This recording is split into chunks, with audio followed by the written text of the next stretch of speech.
Obviously a great ball game by Auburn. I give them credit, and we didn't play the game like we typically could, which is you need to be relentless offensively. Scoring 2 in the first 2 innings, and we weren't going to hold that game to a 2-0 win. And we kind of, they bent a little, and we had, runner at third, less than 2 outs, and there's an opportunity for a run, and then a bases loaded situation. So we bent them a little bit. They just wouldn't break, and they wouldn't crack, and we weren't able to get that on our side. So I thought they did a good job pitching out of trouble. They got a good start by Trace Bright, and Sheehan came in and did a nice job, and then Burkhalter did a great job at the end. And so no regrets with this team at all.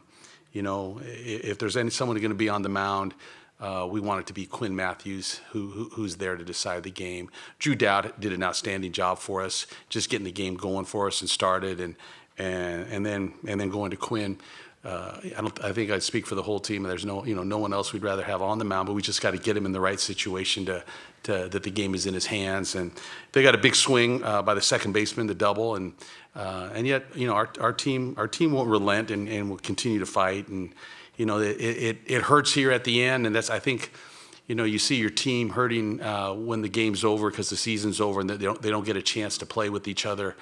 And that kind of makes you proud that you had that type of locker room and you had that type of camaraderie. And that's what our program is built on.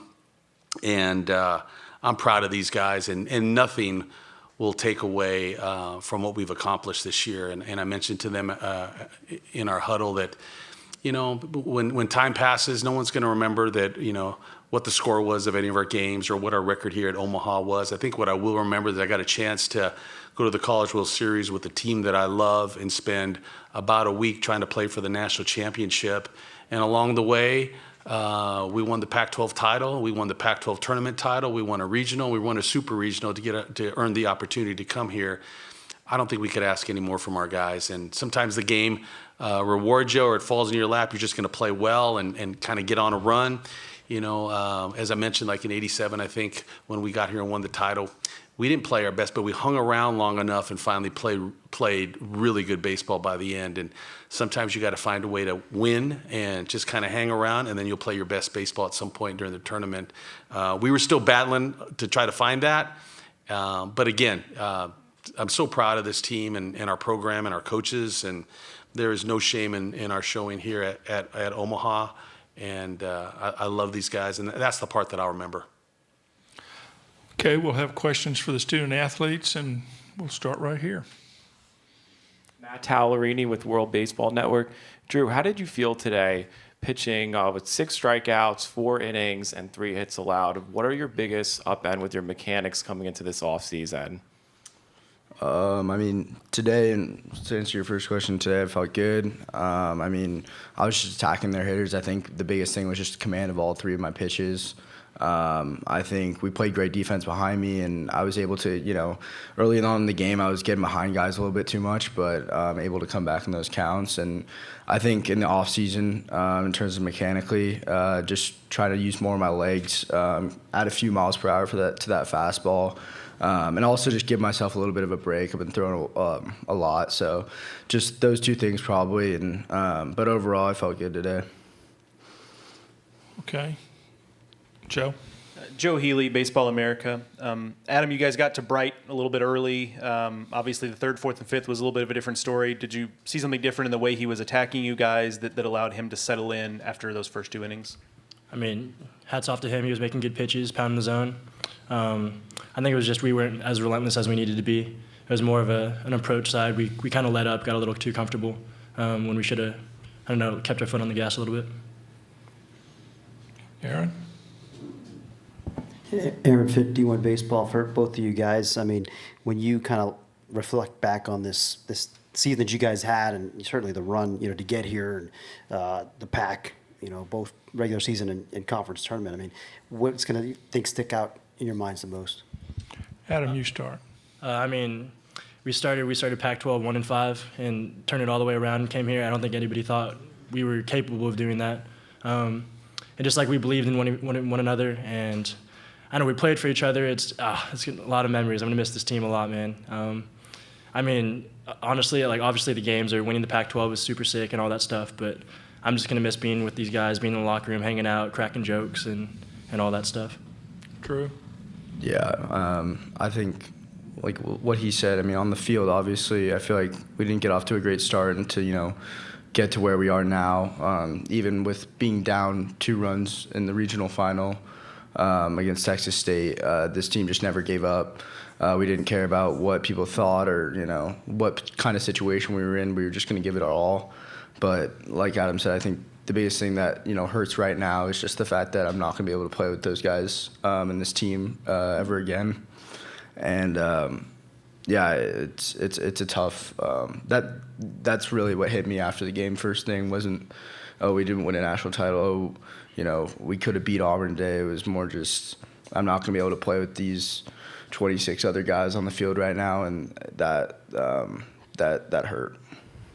Okay, we have a question from Zoom now. Please state your name and affiliation and ask the question. Yeah, Steve Cronin from the San Francisco Chronicle. Adam, your day obviously was good offensively, but as good as your offense had been for the past month and a half coming to Omaha, it was not nearly that good the past 2 games. Any specific reason why? I don't know. I mean, obviously we're trying our best out there. I think it was just probably let the moment get a little too big maybe. Obviously a big stadium, a lot of fans, and just got to slow down and relax into our offense. Esker talks about it all the time, and I think we just didn't do that to the best of our ability. Okay, Joe, one more question. Joe Healy, Baseball America. For both of you guys, similar to Aaron's question, how much pride do you guys have in what you guys have been a part of these last 2 seasons, getting back to Omaha last season, back-to-back this year, getting Stanford baseball back to that stage after it had been a little while? Drew, start. I mean, I think, growing up, going to Stanford games, and, seeing a lot of great players come through, whether it be Cal Quantrill or Mark Appel, and Nico Horner, seeing a lot of great teams, and, those teams never made it to Omaha. And to be a part of a team like this and the team last year as well, like it's something I'm going to tell my kids about, and it's something that we're all going to be able to share for the rest of our lives. And I'm going to be friends with these guys till the day I die. And I think that's, it's great to make it to Omaha. It's great to, play for a national title. But, like, ultimately, what I'm more happy about is that we got to play, both of those teams got to play baseball longer than a lot of other teams did. And we got to spend a lot more time together and share a lot more memories together that other teams didn't. And I think that's just really, really special. Adam? Yeah, I mean, my freshman year, we didn't have the best year. Got off to a tough start, got banged for COVID, and then the next 2 years completely flipped the script. And I'm super proud of all of my teammates and all the guys for having that resiliency and kind of defying all odds at that point in time. And I think we should be really proud of this accomplishment. I mean, we made it back-to-back years. And so I'm super happy and proud of everybody else. And I think we're leaving in good hands. I think we'll be back here. And yeah. Okay. Guys, thank you. Congratulations on a great season, and we're excused. And we'll have questions for Dave here. Thank you.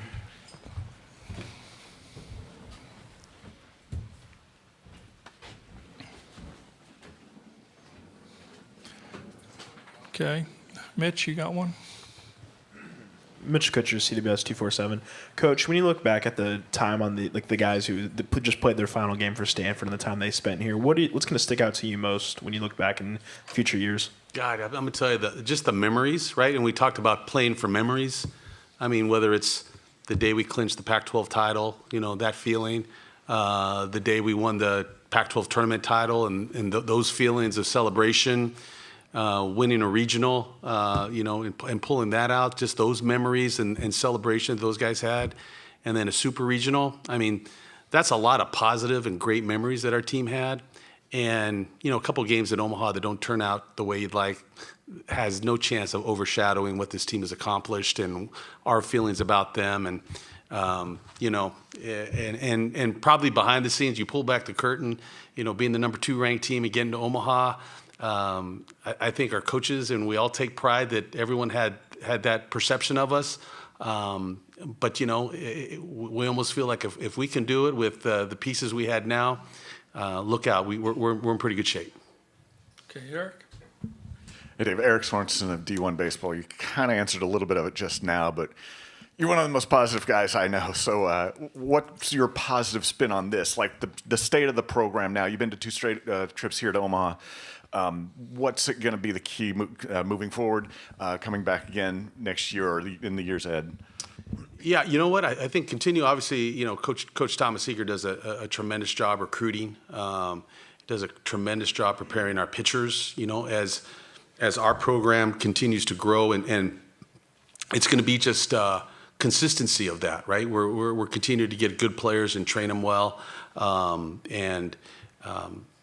feel great about where we're at as far as getting the last 2 years to Omaha, and probably not have our pitching staff as stacked as we would like to when we get here, but good enough to get to Omaha and compete. And you know, and I think we have pitchers who are here now that will, with improvement, are going to be the type that will be able to emerge to the front line and help us even more than they did this year. And you know, just I don't even feel like it's positive spin in the sense that I just, like I said, this team has accomplished so much, and to have culture changers like Brock Jones. I mean, we're going to miss a guy like that, but that's a generational type player that we had a chance to coach. And you don't get a player like that who's the most talented, who's the hardest worker, and is an unbelievable student, and he keeps everybody loose, and he's the biggest advocate for what we preach and backs whatever the coaches say. You don't always get that, and to have a guy to be, you know, to come into our program with one idea is get to Omaha, and to see him fulfill that prophecy and work for it and try to gather the guys around him to do that.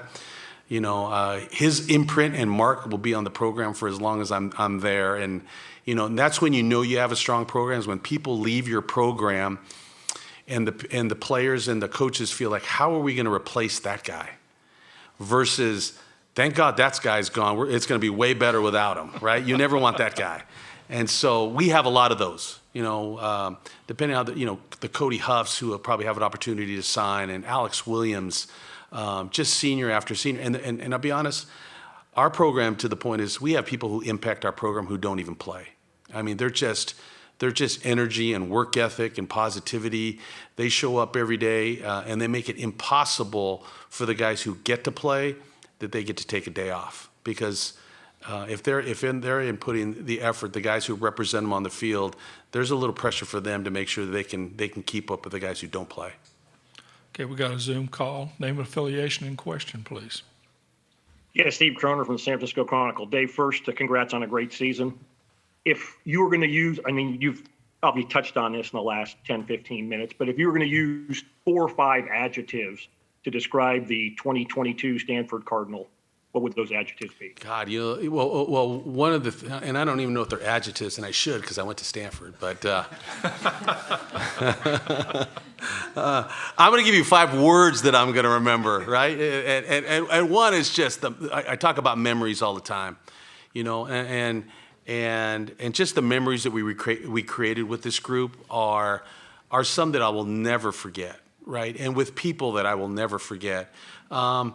The toughness that we talk about, just the guys who bought into being really good at the confrontation of baseball, you know, and they really trusted us that what we were doing was going to help them get better. And I think the trust factor of our players with our coaches, whether it's our hitters with our hitting coaches and myself, or with the pitchers with Coach Eager. I mean, that trust factor is you have to have that in order to let us coach them pretty hard.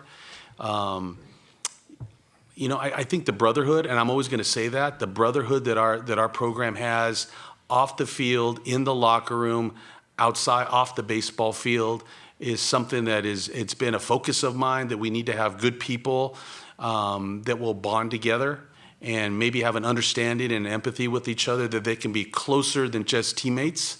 And that's one of the reasons we're here, you know, and to say that we have all the mechanics necessary to be a top 8 team, or for the country to think that we're the number 2 ranked team in the country, that has everything to do with our culture of our program, and not necessarily anything to do whether we were that team on paper.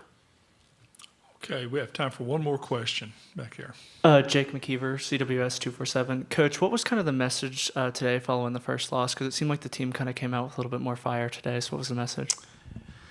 You know, we talk a lot. We just getting back to ourselves, right? And we do such a good job competing and trying to stay loose and just try to bring our real selves to the field.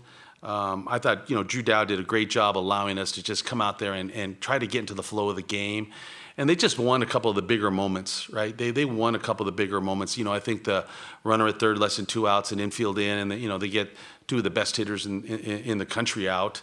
That's a big moment. And then we have the bases loaded and maybe be able to just knock the lead down a little bit, maybe get them a little worry, and weren't able to do that. And then quite frankly, right, them coming up with big hits, and I say it all the time because it has to happen on our side.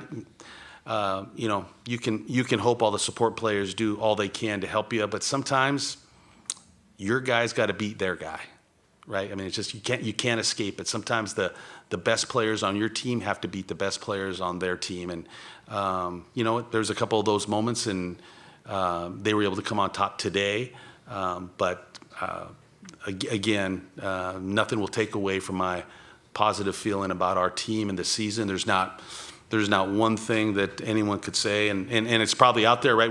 Probably the first time that Stanford has gone 0-2 in the College World Series. That doesn't even detract from anything that this team did, not at all. Dave, thank you, and congratulations. Okay, thank you. Yeah.